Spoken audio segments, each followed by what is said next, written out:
नमस्कार आदाब, मैं रज़ा अंसारी द इंडियन खबर पर आपका स्वागत है। राम मंदिर ट्रस्ट में एक नया विवाद सामने आया और एक और ठगी का मामला जो है सामने आया। जिस तरह से आपने देखा था कि सुल्तान अंसारी और रवि मोहन को जो ज़मीन 2 करोड़ रुपए में बेची गई, वो ज़मीन को 18.5 करोड़ रुपए में चंपत राय जी ने खरीदा, जो राम मंदिर ट्रस्ट के एक व्यक्ति है। उसके बाद एक नया मामला फिर सामने आया कि दीप नारायण को 20 लाख की जो ज़मीन 3 महीने पहले राम मंदिर ट्रस्ट के एक व्यक्ति ने बेची थी, उसी ज़मीन को 2.5 करोड़ रुपए में दोबारा 3 या 4 महीने बाद राम मंदिर ट्रस्ट खरीदती है उस जमीन को, ये कहकर कि वो जमीन जो है राम मंदिर ट्रस्ट को चाहिए और उसी ग्राउंड में या उसी अहाता में उसको बढ़ाने के लिए खरीदा जाता है। अब इस मामले में एक नया विवाद सामने आ गया। अब नया विवाद क्या है वो आपको बताते हैं, क्योंकि जो जमीन 20 लाख रुपए में दीप नारायण ने खरीदी थी या राम मंदिर ट्रस्ट के एक व्यक्ति ने दीप नारायण से बेची थी, वो जमीन ब्रिज मोहन दास की जमीन है। वो जमीन जो है फ्री में दी गई थी राम मंदिर ट्रस्ट को, यानी जो जमीन फ्री में दी गई थी राम मंदिर ट्रस्ट को, उसी जमीन को फिर से 20 लाख रुपया में बेचा जाता है। फिर 3 महीना बाद एक नया व्यक्ति उस जमीन को 2.5 करोड़ रुपया में खरीदता है। यह पूरा बंदरबाट चल रहा है उत्तर प्रदेश में। आप यकीन जानिए कि राम के नाम पर 2014 से भारतीय जनता पार्टी जो है सरकार बना रही है या लोगों को कह रही है कि हम राम के नाम पर वोट ले रहे हैं, हिंदू रक्षा के नाम पर ले रहे हैं। अब उसी हिंदुओं के साथ ठगी का कई मामला सामने आया। योगी आदित्यनाथ खामोश पड़े हुए हैं।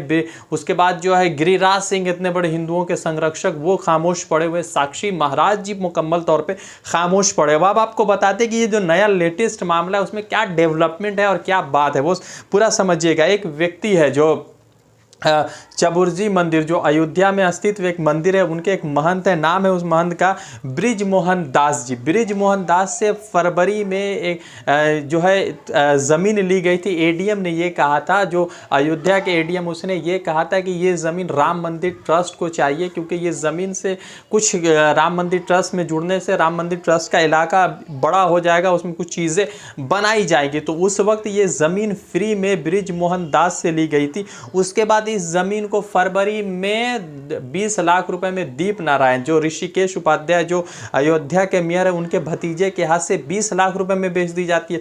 फिर इस 20 लाख के जमीन को कुछ ही महीनों बाद जो है कितने में खरीदा जाता है, 2.5 करोड़ में खरीदा जाता है। अब ब्रिज मोहन दास, जिस व्यक्ति ने इस जमीन को फ्री में अयोध्या ट्रस्ट में दिया है, उसने कहा है कि हमारे साथ ठगी हुई है और हमने ये जमीन मुफ्त में दी थी, मगर इस जमीन को बेचा गया है। फिर इसमें जो है धांधली का पूरा मामला सामने आया था। कल आज तक पर एक इंटरव्यू के दौरान ब्रिज मोहन दास ने यह पूरा मामला बताया और सरकार को पूरे कटघरे में लेकर आए, सरकार को पूरा निशाना बनाया कि किस तरह से सरकार और जो भी राम मंदिर ट्रस्ट के लोग हैं इस पूरे मामले में जो है शामिल और ठगीबाजी का पूरा मामला चल रहा है।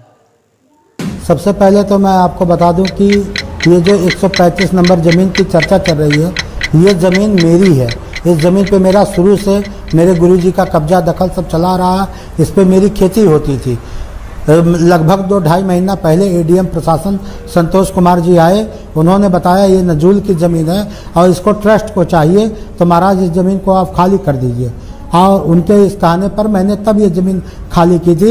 इस ज़मीन पे कभी देवेंद्र प्रसादाचार्य नहीं आए हैं और इस ज़मीन का मैं सिकमी काश्तकार हूँ, जो कागज़ों में ये दर्ज है। इसको मैं आपके चैनल के माध्यम से ये दिखाना चाहता हूँ कि आप ये देखिए, ये ज़मीन है, ये कागज़ है और इस कागज़ में आप देखिए ये सीधे सीधे लिखा हुआ है, ये सिकमी काश्तकार रामाश्रय दास, जो हमारे गुरु जी थे। और अभी मात्र 2 महीना पहले मेरी खेती मैंने उस पर छोड़ा है। यहाँ के एडीएम प्रशासन संतोष कुमार पूरी फोर्स के साथ आए। उन्होंने कहा कि नजुल ज़मीन सरकार की ज़मीन होती है और ट्रस्ट को ये ज़मीन चाहिए। तो मुझे लगा जिस तरह मेरे गुरु जी ने जब समतलीकरण हो रहा था उस समय राम जन्मभूमि के सामने उन्होंने ज़मीन विश्व हिंदू परिषद को दान में दिया था, तो अब राम जी का मंदिर बन रहा है। अगर ये 10 बिस्से नजुल ज़मीन ट्रस्ट को चाहिए, इसलिए मैंने ये ज़मीन उनको फ्री में दिया था। मुझे नहीं लगता इस ज़मीन का कहाँ सौदा किया गया है, किस तरह सौदा किया गया है। मुझे तो सुनकर बड़ा आश्चर्य हो रहा है। अब आप देखिए कि इस ब्रिज मोहन दास ने किस तरह से उन सारी बातों को बता दिया है जिसको राम मंदिर ट्रस्ट से लेकर विवाद चल रहा था। एक विवाद खत्म नहीं हुआ था 18.5 करोड़ रुपए वाला, अब एक दूसरा विवाद शुरू हो गया। यह पता नहीं कि बंदरबाट जो चल रहा है उत्तर प्रदेश में वो कब खत्म होगा और राम मंदिर के नाम पर ही बंदरबाट क्यों ये लोग चला रहे और ये सारा मामला राम मंदिर से क्यों जोड़ कर रख दिया। लग रहा है कि जिन लोगों के कोरोना लॉकडाउन में जिन लोगों का कारोबार खत्म हुआ, लग रहा है कि धर्म के नाम पर तो कल तक वोट मांगा जा रहा था, अब धर्म के नाम पर कमाई या रोजगारी चल रही है और इसमें सभी बड़े नाम शामिल है। कोई सामने नहीं आ रहा है मगर सभी बड़े नाम शामिल है। अभी प्रधानमंत्री नरेंद्र मोदी भी कुछ इस पर टिप्पणी नहीं कर रहे, योगी आदित्यनाथ भी कुछ टिप्पणी नहीं कर रहे, तो दूसरी तरफ ये अमित शाह तो मुकम्मल तौर पर गायब नजर आ रहे हैं और किसी तरह का कोई टिप्पणी इस पर नहीं कर रहे। अब सवाल यह है कि बृजमोहन दास से जब मुफ्त में ज़मीन ली गई तो ये ज़मीन जब दीप नारायण को जब राम मंदिर ट्रस्ट के लोगों ने बेचा 20 लाख रुपए में, फिर उस ज़मीन को 2.5 करोड़ रुपए में क्यों खरीदा गया? सवाल है क्या आम जनता का पैसा या जो हिंदू है उन्हीं के दिया हुआ पैसा इसी तरीके से इस्तेमाल किया जाएगा? क्या राम मंदिर ट्रस्ट में जुड़े हुए लोगों के उनके ऊपर किसी तरह की कोई कानून नहीं है? क्या योगी आदित्यनाथ सरकार इस मामले में पूरी कोई कार्रवाई नहीं करेगी? वैसे देखने वाली बात है 2022 में उत्तर प्रदेश का चुनाव है, इस चुनाव को लेकर क्या अपडेट सामने आता है वो भी उस पर भी बात करेंगे। रज़ा अंसारी की रिपोर्ट द इंडियन खबर के लिए जुड़ते हैं दूसरे अपडेट के साथ। धन्यवाद। और एक रिक्वेस्ट है आपसे कि अगर आपको मेरी वीडियो अच्छी लगी हो, चैनल पे कोई भी कंटेंट अच्छा लगा तो चैनल को सब्सक्राइब कीजिए, बेल आइकन दबाइए और लोगों तक शेयर कीजिए। शुक्रिया।